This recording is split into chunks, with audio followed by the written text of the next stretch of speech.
Bueno, muy buenas tardes. Mi nombre es Sergio y junto con mi compañero Carlos Escobar hoy les vamos a hablar acerca del material, el acero SAE 1040. En él vamos a identificar qué norma lo clasifica, si es un acero aliado al carbono o qué propiedades químicas contiene y su porcentaje de carbono. Qué normas lo acompañan según la ACTM, qué propiedades mecánicas contiene según las propiedades químicas, cómo es la producción de este material, dónde se encuentra. Y en aplicaciones y comparaciones encontraremos precios, valores y presentaciones comerciales del material. Y por último haremos las conclusiones acerca de qué tan factible es comprar nosotros como ingenieros mecánicos este material dentro de una industria. Entonces vamos a empezar como tal con la norma. Entonces, primero, entonces la SAE 1040, ¿no? Entonces sabemos que es una norma que clasifica junto con la ASIS, CI, las propiedades del acero como tal, y la idea es hacerlo con su composición química. Desde el inicio, tanto la SAE como la ICI querían dividir estos aceros porque dentro de la industria es necesario saber qué propiedades mecánicas necesita para funciones específicas. Es por eso que hoy vamos a explicar también cómo poder llegar a leer, según esta norma, ciertos aceros. Entonces, primero debemos saber qué significan estas siglas. Estas siglas significan Society of Automotive Engineers, es decir, Sociedad de Ingenieros Automotrices. Y junto con la ICI, que es American Iron and Steel Institute, pues que es Instituto Americano de Aceros y Hierro. La idea de estos dos organizaciones es identificar cualquier acero entre 4 a 5 dígitos. Normalmente son 4 dígitos. Ya viene estandarizado por actualización dentro de la norma un dígito adicional que es la que le da cuál fue el proceso por el cual se generó ese acero. Pero nos vamos a enfocar solamente en propiedades, acero principal y aleación. Encontramos, por ejemplo, aquí en esta tabla los números que tiene el correspondiente cada acero. Entonces, por ejemplo, nosotros tenemos un DIS 40, entonces es un acero al carbono ordinario, pero por ejemplo cuando encontramos el 4140 que es un molibdeno con cromo, ¿sí? Entonces ahí ya identificamos el porqué de esos nombres con ciertas propiedades. Por ejemplo, para nuestro acero, ¿cómo lo leemos? Entonces, primero nuestro primer número nos dice que es un acero al carbono. El segundo es ese acero, es el primer acero principal con que se alea, entonces es ordinario, solamente es acero al carbono. Y tenemos 40, que quiere decir que tiene un 0.40% de carbono. Después hablaremos de, según los porcentajes de carbono, ese acero a qué corresponde, qué fases tiene y también según un proceso térmico, esas fases si cambian o no. También encontramos que no solamente la SAE junto con la ICI clasifica el acero, sino que este acero tiene por otro lado otras normas que lo cubren, por ejemplo, para su producción. Entonces encontramos la STM A29, que pues es la especificación de barras de acero al carbono. Tenemos la STM 513, que es la que está abajo, que es la que nos da la capacidad de saber tubos de acero, soldabilidad y propiedades que se necesitan dentro de estos aceros al carbono. O encontramos, por ejemplo, esta que ya es la de la SAE propiamente, la J403, que es a la que me dice el laminado de frío y caliente de este aceros al carbono. Entonces digamos que encontramos con la norma internacional ASTM de materiales y pruebas que todo está especificado con unas propiedades y presentaciones comerciales. Ahora vamos a hablar acerca de dichas propiedades del acero. Muy buenas tardes, mi nombre es Carlos Escobar. Yo voy a hablar de las propiedades que tiene el acero. Vamos a ver primero la composición química que se tiene. La siguiente diapositiva, por favor. En esta composición química, teniendo en cuenta que ya se conoce cómo se clasifican los aceros según la clasificación que estaba dando anteriormente mi compañero, es un acero 1040 por la composición que tiene de carbono. Genera, bueno, dependiendo de la composición que tiene el acero en el carbono, y algunos otros minerales que se les ingresan al momento de realizar la elaboración del acero, tienen unas composiciones y unas propiedades diferentes. Entonces, esta composición que tiene carbono y magnesio, fósforo y azufre, se brindan para diferentes finalidades. Algunas de estas sirven para limpiar las impurezas que tienen los aceros cuando se crean desde el hierro y otras sirven para su comportamiento en el momento de hacer algún mecanizado. Cuando tiene un porcentaje de carbono del 0,37 al 0,4, es un elemento más efectivo y económico. La urece y la resistencia del acero. El magnesio es una forma, brinda y previene el sulfuro del hierro en los bordes del grano. Eso ayuda para que no se oxide de una manera tan fácil ni tan rápido. También tienen fósforo y tienen azufre. Eh, el azufre siempre viene en una muy pequeña composición porque no es muy viable para los aceros, pero siempre está presente en la elaboración.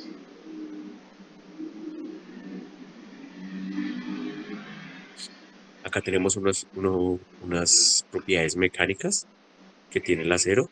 Estas propiedades mecánicas son las siguientes. Tenemos lo que es el perfil, lo que son los límites, el alargamiento, la estricción, la carga máxima, y eso lo podemos ver en el diagrama de esfuerzo y deformación. Cuando tenemos un acero, hacemos varias pruebas diferentes en el laboratorio para verificar el tipo de material que estamos utilizando y a qué esfuerzo eh, puede soportar el material. Entonces hacemos esto para, digamos, cuando vamos a hacer un puente, por ejemplo. Entonces necesitamos saber el material a qué esfuerzo máximo va a tener o a qué esfuerzo máximo va a fallar para de esa misma manera hacer los cálculos. Entonces uno toma la estructura, verifica de qué está compuesto el material, verifica las cargas máximas que se le va a poder implementar. Entonces un ejemplo, si es un puente vehicular, no puede superar tantas toneladas el puente, porque sabemos que el material va a fallar. Entonces se hace con un material preciso para las cargas que va a soportar. Entonces, ¿qué pasa? Comenzamos a que el material en la máquina del laboratorio comienza a ser sometido a un esfuerzo. Después de que pasamos un esfuerzo X, dependiendo del material, el material pasa de su región elástica a su zona plástica y después ya a su ruptura. Después de que pasa la zona plástica, el material ya no va a no va a poder volver a ser lo que era antes.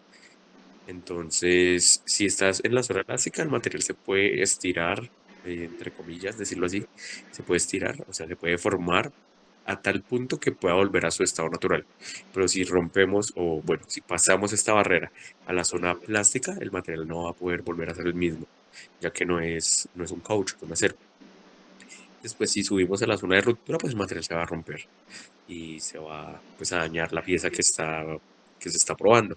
Pero pues es la gracia del experimento para verificar cuál va a ser su zona de ruptura.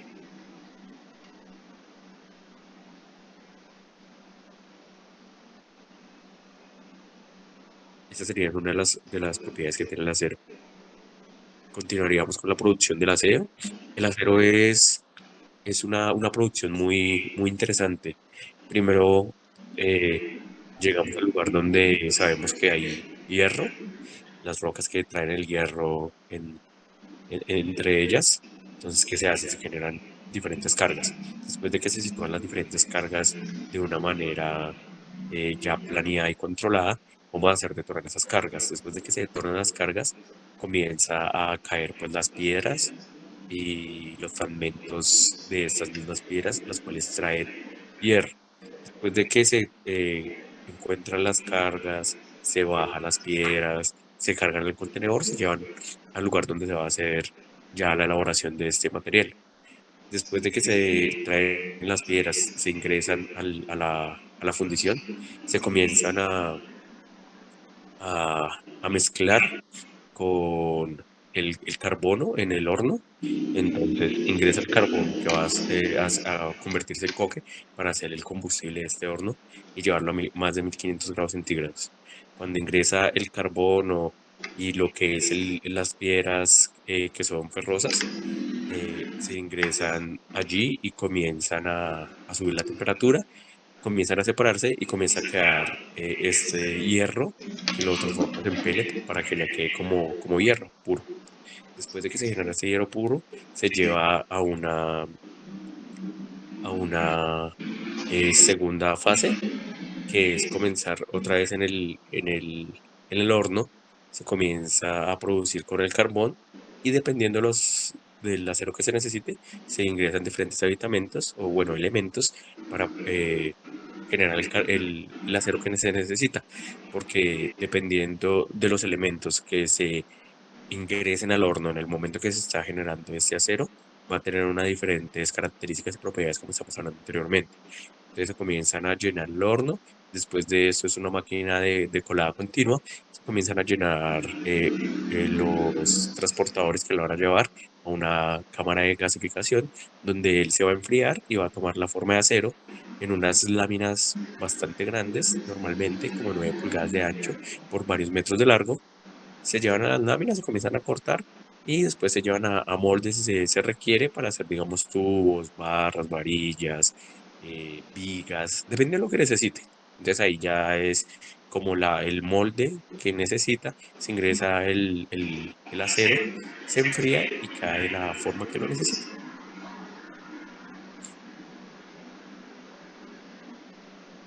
Listo, perfecto. Ahora hablaremos de aplicaciones y comparaciones.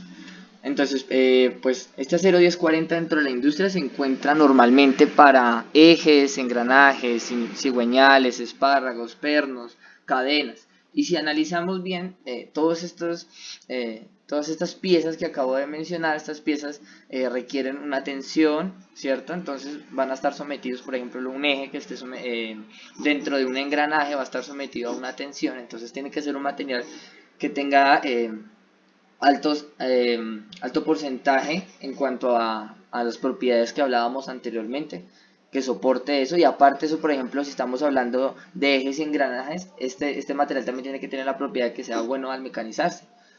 Entonces, por eso que este material, después lo hablaremos, que también se encuentra en procesos térmicos que colaboran a que este acero pues entre en procesos más específicos. Entonces, por ejemplo, encontramos este cigüeñal, ¿cierto? Que fue hecho con 1040. Tenemos, por ejemplo, algunos engranajes, los ejes que tenemos a mano derecha, y tenemos también algunos resortes. Obviamente hay, por ejemplo, el 1020 que se deja maquinar más y bueno, según propiedades también de elongación y ductilidad, pues hay materiales que se prestan más para hacer resortes. Pero hay resortes también hechos con 1040. Sería bueno también aquí acotar, junto con otra materia que estamos viendo nosotros como ingeniería mecánica, tecnología mecánica industrial, estamos viendo torno y fresadora. Y por ejemplo, nosotros hallamos que también según el material, asimismo, las funciones dentro de una máquina cambian, ¿no? Por ejemplo, no necesariamente los engranajes tienen que ser en un acero 1020, 1045 o 4140, sino por ejemplo estos fueron hechos en un acetal UHMW y los ejes, sí, por el contrario, fueron hechos en unos 1020 y 1040. Sí, por ejemplo, aquí lo vemos, estos ejes que hicimos dentro del taller. ¿Mm? Entonces esos ejes van a estar sometidos a alta tensión y tenían que ser mecanizados. Por ejemplo, aquí vemos taladrados, refrentados, cilindrados. Entonces digamos que tiene que ser un acero que permita hacer todas estas operaciones durante el proceso, y eso es lo que busca una industria, ¿sí? Para después llegar a poder ensamblar dichos componentes, ¿sí? Normalmente una máquina viene elaborada con varios materiales, no necesariamente tiene que ser con uno solo, sino varios materiales. Aquí tenemos 1020, tenemos A36, tenemos el acetal, el que comentamos anteriormente. Entonces sí, de hecho este material se presta para muchos procesos dentro de la industria. Y por ejemplo, un claro ejemplo es esta ordenadora que hicimos dentro de la universidad en el proyecto de fresadora y torna. Bueno, también lo encontramos en tornillos, como ya anteriormente habíamos hablado. Entonces, si se encuentran tornillos, se deja mecanizar. Y lo encontramos en cadenas o en piñones, como lo vemos ahí. Listo. En cuanto a la parte, el sector comercial, económico. Entonces, ¿en qué manera, qué presentación podemos encontrar de este material? Entonces, este material lo encontramos en barra redonda, barra cuadrada y hoja. Lo que es barra cuadrada y hoja, pues normalmente es difícil, ¿sí? Pero la barra redonda lo podemos encontrar fácilmente en Recauto, ¿sí? La barra redonda normalmente tiene unas especificaciones que van desde los de diámetro, ¿no? De 8 milímetros a 25 centímetros. Ahí tenemos 250 milímetros. Y esta viene con una barra de 4 metros normalmente. Si por ejemplo compramos un tubo en acero inoxidable, normalmente ese A36 viene, ese acero inoxidable viene en barra de 6 metros. Esta viene por el contrario en 4 metros. Tenemos barra cuadrada que viene de 2 centímetros por 2 centímetros. Y o también lo encontramos de 123 por 123 metro cuadrado.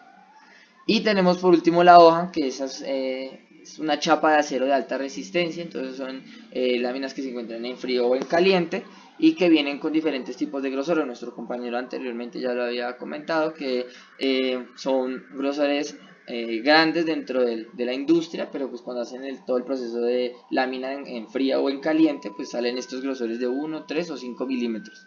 Y viene de 600 por 600 o de 1500. Los valores, el acero actualmente está muy costoso. Entonces, por ejemplo, encontramos valores para una barra redonda entre 500 y 1000 dólares. Para la barra cuadrada entre 500 y 800. Y para la hoja entre 550 y 700 dólares. Obviamente todos esos valores dependen si, por ejemplo, al acero se le hizo algún tratamiento en específico. O algún templado, algún proceso térmico especial. Entonces va a variar su valor. Así lo encontramos. Entonces barra redonda. Aquí tenemos cuadrada y pues por último tenemos la hoja. Nos apoyamos con páginas web y todo para tener dichos valores. Ahora, ¿qué tratamientos se encuentran para este acero? Normalmente el 1040 se encuentra con un proceso que se llama bonificado, y este proceso se llama bonificado así porque no solamente se hace el temple, sino que también se hace el temple más el revenido. Se sabe que pues el temple normalmente se hace con una temperatura de estenización de estos aceros al carbono, porque como es un 1040, entonces utilizamos una temperatura en promedio de 870 y se hace todo el proceso según la norma ACTM para hacer estos procesos térmicos. Hay otros que también se encuentran en el 1040, eso también depende según la industria que necesite. Por ejemplo, si necesita mecanizar, entonces lo que hacemos es bajar su dureza y lo que hacemos es un normalizado, ¿sí? Entonces, pero pues si tenemos un 1040 y queremos más bien mecanizar más la herramienta, pues compramos un acero 1020. Esa es la idea de comparar todos estos aceros. Entonces tenemos un recocido suave, tenemos la normalización, que nos dicen ya de una vez qué temperaturas tener, o el forjado. Tenemos aquí una característica importante, lo que yo antes había comentado, la maquinabilidad. Es decir, que este acero tiene un 60% de maquinabilidad y según la norma, la IC de 1112 dice que es 100% clasificada como acero para maquinar. Entonces es muy bueno. ¿Qué encontramos acá? Bueno, entonces tenemos aquí la barra de temperatura y aceros, ¿sí? Y la cantidad de carbono. Entonces vemos que nuestro acero tiene 0.40% de carbono. Y entonces de entre 0 a 0.89, que ya sería un acero hipereutoide o un acero hipereutoide, que ya pasa de ese 0,89% de carbono. Entonces ahí hay que analizar qué procesos térmicos hay que hacer, porque la temperatura de estenización cambia, ¿sí? Por ejemplo, si queremos hacer un normalizado, entonces toca volver a elevar la temperatura para volver a la anterior fase. La idea de uno cambiar, por ejemplo, de una ferrita a una estenita es que su estructura interna cambie, y así eso pues hace que la estructura cristalina sea más compacta y pues ahí va la dureza. Por ejemplo, aquí tenemos dentro de un proceso de metalografía del 1040 encontramos ferrita y perlita con sus colores específicos, ¿no? Entonces entre clara y oscura, y ahí tenemos la característica que es un epeutectoide y por ser epeutectoide entre ferrita y perlita tiene una cristalina, una estructura cristalina a veces siempre y cuando no se haga un tratamiento todavía térmico, ¿no? Y aquí tenemos el tiempo y temperatura que se hace para estos procesos, para este acero. Y pues para la mayoría de estos aceros al carbón. Listo. Perfecto. Por último, entonces, tenemos una comparación. La idea era comparar estos aceros con otros en el mercado. Y comparamos entre el 1045 que tenemos a la izquierda y el 1020 que tenemos a la derecha. Entonces, se sabe que a mayor cantidad de carbono, mayor dureza. Entre mayor dureza, pues el material es más difícil para mecanizar. Entonces, hay que analizar eso, ¿no? Tenemos, por ejemplo, el 1045, que como tiene más carbono, entonces tiene más dureza, entonces su límite de fluencia y límite de tracción son mayores a lo que podría ser del 1020. Pero en cambio el 1020, si miramos la relación de maquinabilidad, tiene un 70, a diferencia del 1045 que es un 55. La dureza obviamente también en el 1045 aumenta. El 1045 incluso es comparado con el 4140 porque es un acero que permite estructuralmente soportar grandes tensiones. Acordémonos que no solamente está tensión por está tensión y está por compresión, ¿no? Todos estos estudios. Entonces hay que analizar todo eso, cómo se va a comportar nuestro material. Si es un eje, entonces pues normalmente se va a estar por tensión. En cambio, por ejemplo, a diferencia de un IPN, que es más por compresión. ¿Qué procedimientos ensayos pues se hizo dentro del laboratorio? Y estamos explicando acá pues el de dureza, el de límite de tensión y encontramos uno que es el de fatiga, que también si estamos con un eje debemos saber si qué tanto aguanta este material por fatiga y el 1040 es un material que aguanta bastante tensión, dureza y fatiga. Entonces, por conclusión, si analizamos entre estos dos aceros, pues ya depende del proceso que se vaya a hacer. Estamos hablando de $750, no muy diferente a lo que tenemos del 1040. Y el 1020 pues sí es mucho más económico. Obviamente todo esto depende de los tratamientos térmicos que hemos venido comentando anteriormente. Pero pues si uno va a hacer un tratamiento térmico a un 1040 para que se pueda maquinar mejor, pues para eso mejor compramos un 1020. Y por último las conclusiones. Entonces tenemos de conclusiones. En ese momento tenemos diferentes, pues, tomamos conclusiones de todo el estudio que se genera, de todas las comparaciones que se hacen, de ver las diferencias entre los aceros, de cómo el acero está presente en muchos elementos que se están generando, en muchas industrias que se presentan. Digamos, usted está en la industria gastronómica y no por no ser mecánico o no ser ingeniero, no tiene que tener presente con qué materiales está hecha su batería de loza con la que va a trabajar, su batería de ollas. Entonces, por ejemplo, necesita un acero inoxidable, o necesita un aluminio, o necesita diferente acero para que la cocción de la comida o que el material no se vaya a pegar, que las cosas no se vayan a pegar en el acero. Entonces, tenemos eso como una conclusión muy importante, que la representación de los aceros se genera en muchos ámbitos y en muchas industrias diferentes. La tenemos en la construcción, con ahora las láminas que están haciendo, cómo se están construyendo hoy en día los edificios, cómo se están construyendo las vías férreas. Siempre han hecho desde el acero. Es muy importante, mi compañero aclara e indica que está elevado el costo o el valor del acero. Esto también se produce porque la gran industria es China. Si sabemos, la fábrica del mundo es China, está produciendo, es la que produce la mayor cantidad de las cosas que se están utilizando a nivel mundial. En este momento China tiene problemas económicos, o bueno, energéticos más que todo, por la falta de carbón. Ellos importan carbón desde Australia, tuvieron problema con Australia y no están importando carbón desde allá. Como yo le indicaba anteriormente, los hornos con los que se utiliza y se genera el acero son hornos que se calientan a base de carbón. Se genera el coque y se calienta, se utiliza como combustible. Son los combustibles más famosos en el momento, pero tenemos que comenzar a evolucionar de los combustibles fósiles que estamos teniendo y los combustibles que estamos funcionando. Por eso en ese momento el acero y las cosas están generando un mayor costo por los problemas energéticos que está manejando China en este momento también. Es algo también que se debe tocar y se tiene que tener en cuenta para el momento de usted decidir qué elemento y qué material va a trabajar y las propiedades que necesita para las diferentes industrias o la aplicación que va a tener el material en dicha producción.